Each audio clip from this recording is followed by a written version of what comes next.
Thank you, everyone. My name is Adel, and someone just handed me a microphone, so I feel like something has to happen.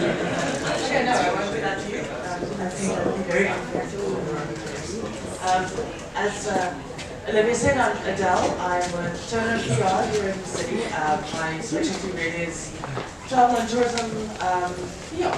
So that's what I've been doing. I've worked for Visit Britain for a few years, South African tourism, and then I jumped ship and went into the PR side. It's an absolute pleasure to introduce my panelists here today. We have Lilit markets, and I'm going to have them all give a quick roundup of what they do themselves.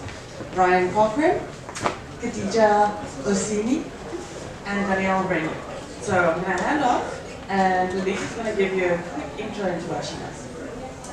Thank you, Bob. World. Sorry, I hate holding the mic. So my name is Lilit Marcus. I am the travel editor for the Americas at CNN. So I probably before us have the most corporate job. Before that, I was an editor at Khadjiat Traveler, and I have been a travel writer and editor for about 10 years. So I guess I sort of know some stuff, maybe. Hi, my name is Trav. I am new to the city 4 weeks now. Just came from the Worlds. Okay, good. All right. What's that? You just did? Oh, what's Jazz Fest? Jazz Fest is coming. So, yeah, my story is kind of innovative, I guess, different. I spent much of my career in psychology, and then I transitioned into hospitality industry, and then currently I just have a LGBT marketing. But other than that, I'm employed. Hi, my name is Khadjiat Oseni. I call myself a creative alchemist because much of what I do is connecting people and ideas and brands to tell stories. I have my own personal platform called Zero Problems. Outside of that, I am helping build a community for the new Soho House location in Brooklyn, Gun House. And yeah, I'm also a producer for a short web series called Khadjiat. And I also consult photographers in the commercial space. My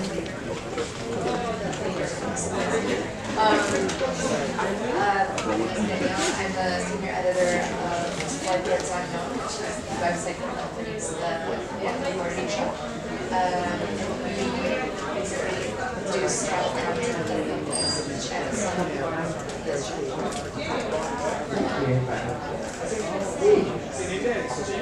So I know that each of you have a very interesting job, or have what is the reaction you get when you tell someone that you work where you work? I can tell you that my parents still don't understand what PR means. Every time they ask, what are you doing? And I feel like that comes across in many positions in this industry. So Lilit, you can start out. So when I started working at CNN about a year and a half ago, I made this joke that I wanted to get a t-shirt that said, I'm not going to be on television, I'm not moving to Atlanta, and no, I don't have Jane Tapper. And that wasn't because everybody in my life was asking me the same three questions, including my own parents. So I think people still primarily think of CNN as a TV channel, first and foremost. God knows I sit in enough airports watching it that I totally understand that. So I think part of my job is explaining that if I'm working on a story, I always feel like I have to lead with, I work for CNN Digital, this is going to be online, especially if we're shooting video. People assume that it's live video, that it's going to be on TV, that I'm going to make them look like an idiot. And the minute they hear that it's edited, I like cannot run my out of people's faces. They're like, oh, well, since you mentioned, I'd love to talk to you, which is great. And I think that working at CNN means that no matter what I tell people about my job, it always comes with a conversation first. The minute they don't hear travel, they hear CNN. And so sometimes that's great, and I've had people in countries, come up to me and hug me and say thank you and say thank you for what you're doing. And I always feel a little bit guilty because I feel like we're talking about what I specifically do. I'm not an investigative reporter. I'm not doing breaking news. And I'm happy to pass those kinds of accolades along to my colleagues, but I always feel a little bit guilty accepting that. And I want to make it really clear, hey guys, I have a really, really I have an awesome job where I get to travel a lot and write features. It's pretty different than the rest of CNN, but it's, and then of course sometimes I get like, I'm sitting next to somebody at the airport, and airport CNN is on, and they're like, ugh, CNN, why do I have to watch this? So that's a good and bad thing. It means that the CNN brand is everywhere and that people always understand, oh, CNN, she's a journalist. Okay, we'll let her in. Sure, I understand. I can flash my business card.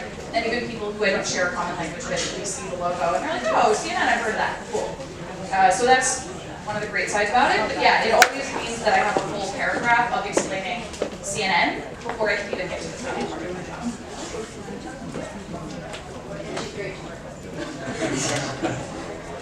I just came from the agency side of things. And, marketing does represent what's just one sort of vague umbrella of things. I just had my hands on all pots of what we're doing. That's creating content,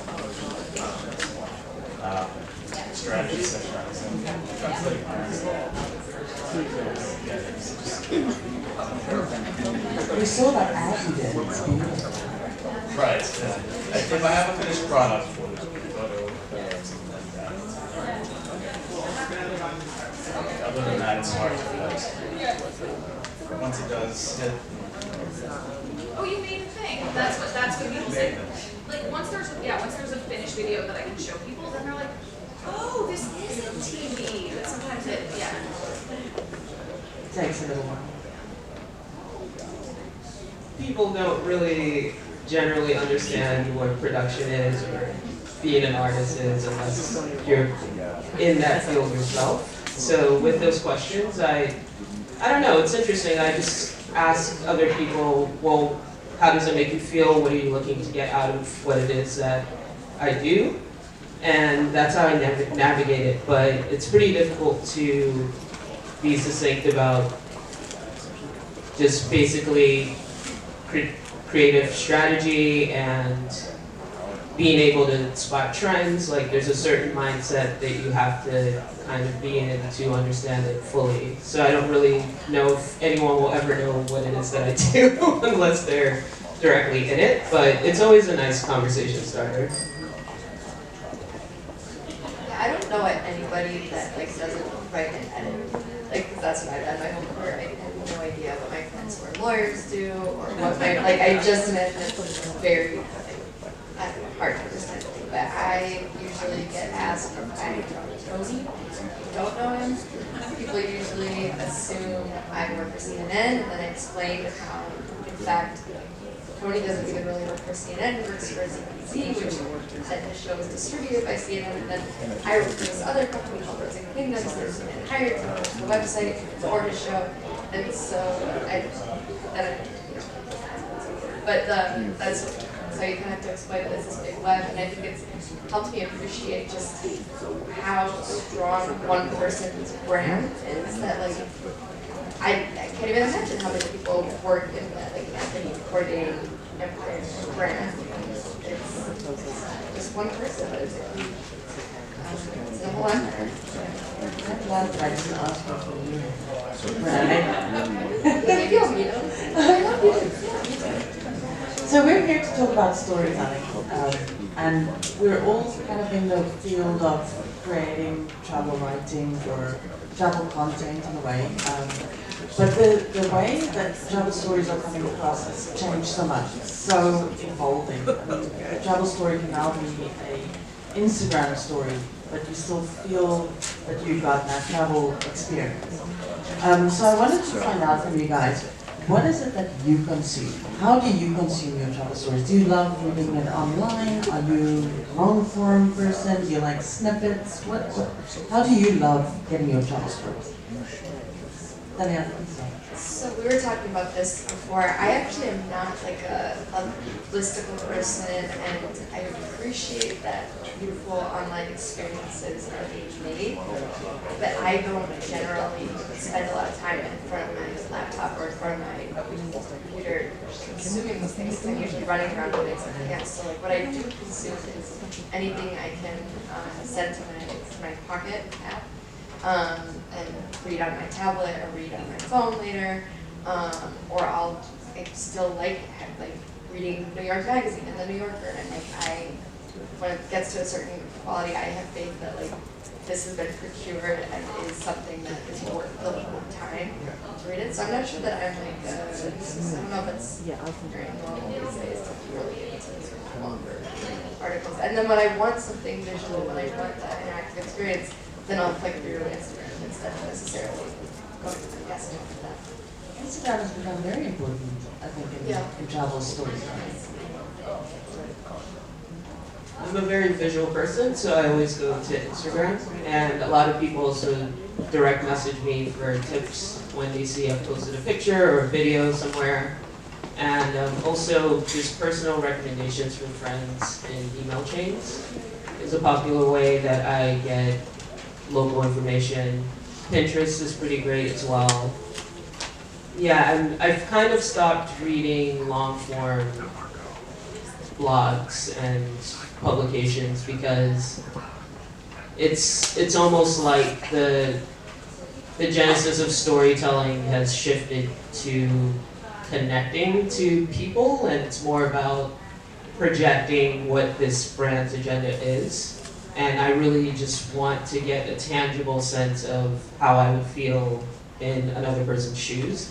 And I think that's why Instagram has been pretty successful with that, because you can cut all the middlemen out and speak directly to the content producer that's, posting the story, and it feels more instant. And in that sense, it gives it, in a strange way, more validity in that sense, because it's like, okay, this person was right here at this moment. It goes to 2 hours ago. I know that this restaurant still exists. I don't have to look at 50,000 Yelp reviews to get a response right away. I can just send them a message and put it on my list. Right. I mean, I would say the number one thing that I've learned in marketing so far is that nobody likes to read. So in terms of whatever content you're writing, I go by something that a client loved or snackable. So make those pieces of information snackable. And I agree.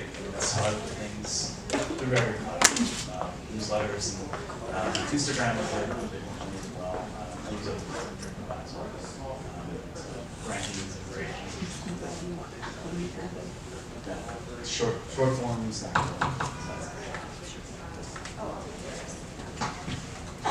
I think like the way that I read and the way that I want to produce things is the same answer, which is that I want to meet people where they are.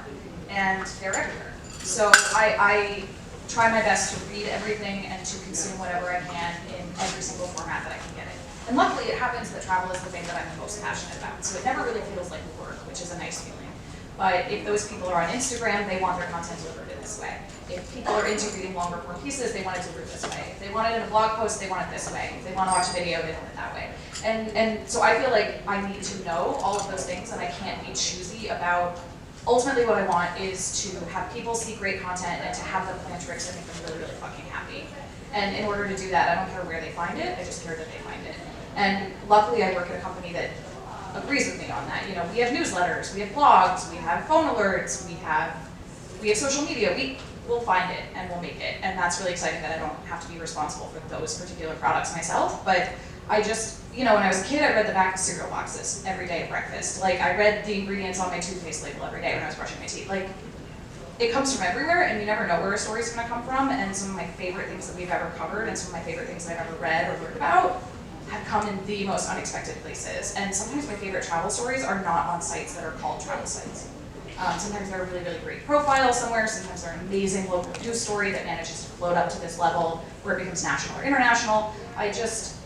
The best and worst thing about the internet is how quickly it moves, and I like living with it. I like it.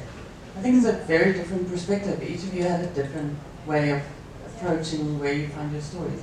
Me, I read my newsletters. I love a newsletter. So I'm sure that each of you have been approached to do a story about something that has been covered to death and back again. I'm going to give an example, like a New York story, or a story about the Louvre. How do you find that niche angle to get that story to be valid and relevant and newsworthy and something that people want to read again? It's a difficult one because, I mean, there's, again, if you were to just search the word Louvre, you will find gazillion stories, but you want to be the one that people read. So how do you go about to find that? I'll start, yeah. That's great. One of the things I love about the internet is like that nothing goes away. I mean, that's terrifying, but at the same time, CNN has written about the Louvre. CNN has written about New York City. So if there's something that I just think is like so good and really helpful, but it's a couple of years old, I don't need to reinvent the wheel. I'm gonna go and I'm gonna take this piece that already exists. Generally, my guideline for how I wanna cover something is if it's a destination we've covered a lot, especially if it's a place where CNN has a bureau, odds are good that we have local reporters who are writing all the time. So when I started at CNN Travel, we had 42 stories about Singapore and 2 about New York City. Because up until that point when they hired me, there had not been a travel bureau in New York. So that was great because I was like, cool, I'll just write a million New York stories, this is easy. But I think that, you know, if it's a destination that we haven't covered a lot, that people aren't necessarily searching for yet, then it makes more sense to do kind of an overall, like, hey, what's the story with this place? What should I know about it? How do I get there? What flight route can I use? And then when it's an area like New York City or Paris or Tokyo that we cover a ton, it's, okay, well, what's this cool little story inside the bigger story? How do I talk to people who, I think with CNN in particular, a lot of our readers are very well traveled. They've probably already been to all these destinations before, or they're relatively familiar with them, or they have a friend who just went. So I need to assume that they're going to be pretty savvy coming in already, and they don't need the nuts and bolts. And what they're looking for is, oh, they don't, you know, I can still cover this huge destination, but I can give it context in a different way. I can give a perspective on this sort of in the other, I guess the issue, the destination. So it was my job with New Orleans Tourism as a clients to help with our overall goals. So it very much depended on the story that we were trying to tell. And of course we had to balance that with what's the truth versus what is actually what we want the world to see. But in New Orleans, we very much all knew that the city is very well treated. It's kind of like a southern oasis. But to everybody else outside of that, it might not be so obvious. And then the trick became to find out how to pitch that in a way, or find the right journalists to say, and showcase how that's creative storytelling, influencers in particular. But yeah, the Louvre might be a little hard for me, but I can say it's sort of like if you're saying a story within a story, it just reminds me of look at the whole spectrum. A lot of different angles on that, so it was easier to, I guess, do it for us in that sense. So it's almost like finding the right person to tell the story that will make it new and unique.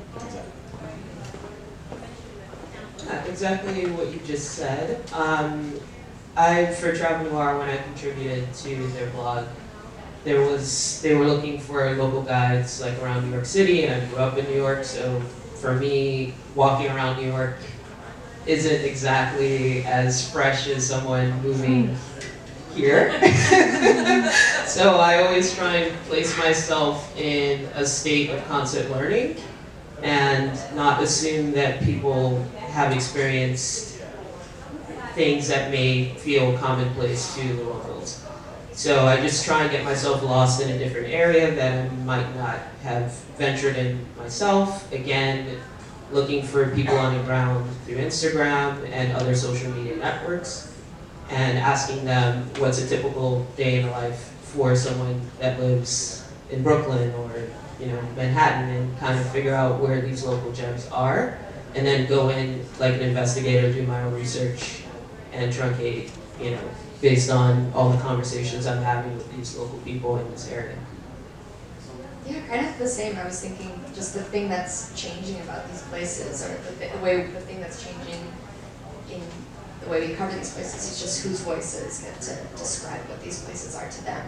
And so I think it'll continue to be new as long as we're telling stories that are inclusive and we're really seeking out an array of voices. And I think we're also seeing people gravitate more toward personal storytelling. It's not just like, oh, this is a place, you should go there. It's you want to know who's telling you where to go. or you're wanting to know why this place matters to this person, and you're wanting a sense of narrative there. So Danielle, for you specifically, whose perspective do you like the most? Are you looking for the story of the outsider digging into the story and finding something new, or do you like that local, the native, telling you their own backyard story? I don't have a preference. I think it's just a well-told story. I was thinking a lot about this, like what is travel storytelling anymore? Like, is it, I mean, it's such a broad thing. What's the difference between foreign correspondence and travel writing? And can you write a travel story in your own home? I think, like, I don't know, I don't have an answer for that. It just kind of, the definition is very broad. But I don't have a preference. I just want a well-told story. And, you know, I don't want a story from somebody who's like, with sort of like neo-colonial attitudes, and I don't want that stuff. But I also like, if somebody's an outsider and they're experiencing something for the first time and it's blowing their mind, like I want to take me on that journey with you. Like you do see things in a very different way, in a very novel way when you're coming from outside, and so I appreciate that. I like what you just said about going on a journey with someone. I think that's what we're all trying to tell, essentially, is want to create that journey and have people join you on it. It's amazing. So in terms of optics, it can be a difficult situation when a person, you mentioned that someone pitched you a story, but they were just not the right person for that story. As a white South African, I can easily say I am not the one to tell a story about the apartheid years. And if anyone were to assign a white South African that story, it would be a total fool in my eyes. So I think optics is a very important thing. How do you feel about that? Do you think that it's an issue? Does that come to play a lot? Yeah, I would call it optics, though. It's not about how something looks, it's about how something feels. And I think readers are very savvy. They can smell a lie. And I think, so the story that Adel mentioned is I recently got a pitch about sort of like a city guide to Memphis, which was something that we didn't have. And that's one of those things I always get on writers. I was like, well, look and see if we've covered it. And this person did their research. Hey, you don't have a good city guide to Memphis. I want to write it. But he was a white guy, and he's only lived in Memphis for a year, and I just don't know if I felt comfortable assigning him that story. So I think you run afoul of, so often it's not just, for example, when I got started early in my career, I am fluent in American Sign Language. And I would pitch stories about the deaf community and about stuff that's going on in our field without ever mentioning that I was fluent in sign language. And I think a lot of that has to do with like the way that I was raised as a woman, like never brag about myself. But I wasn't bragging about myself to say that I had a quality that made me qualified to report this story. But it was really hard for me to get around that idea. And I would never get assignments. And I would see, like, hearing non-signing reporters covering stuff that I thought I should have been covering. So finally I was like, hey, I really want to cover this story. By the way, I'm a CODA, ASL is my first language, my parents are deaf, this is a community that I was raised in, et cetera, here's why I'd like to cover it. And then all of a sudden it was like, oh yeah, of course. But I think, unfortunately, a lot of writers, I get, in terms of who I get pitched, it's a lot of stuff that was, I'm trying to think of how to explain this. So, journalism has a high cost of entry. Travel journalism is a really high cost of entry. And you are asking reporters to, if they want to write for certain travel publications, to put up all their own money ahead of time because they're not allowed to take press trips or go on junkets. And then you are asking them to do all their own research, go to a place, do everything themselves, self-finance it in some way, to then come back and maybe get an assignment. Like, that is a lot to ask of people. And as a result, I feel like that weeds out a lot of really incredible voices who have really incredible stories to tell, just because the bar of entry is so high. And I don't know if I have an answer to that question necessarily, but I think it begs the question of, hey, why is it that 80% of the people who pitch me are white men? Is it just that those other people don't write? No, that's not the answer. And so I really try to think about, oh, look at all these institutions that are in place that make it really challenging for people who aren't independently wealthy and don't have this kind of access to just travel the world whenever they feel like it, to ask them to be the person to tell their own story. And I don't necessarily know how to answer that, but I think my role as an editor, at least, is to do my due diligence about who's pitching the story and why. It's not just about the story. If I just read an email and I'm like, cool, that sounds fun, write about it for us, then I'm not doing my job. In terms of the destination, so when marriage quality happened for us, we had a little bit of leeway on it, but prepare for it. In New Orleans, the tourism part that's kind of separate from the convention side of it. So a little bit to me, fits in the kitchen sometimes, but we try to work with the CUB on particular their wedding site. So basically when marriage equality hit, on the front page of their site, they have lots of weddings out there. It's a bunch of pictures of them. They're just like, people need to see themselves in your own ads and pictures. So this kind of course.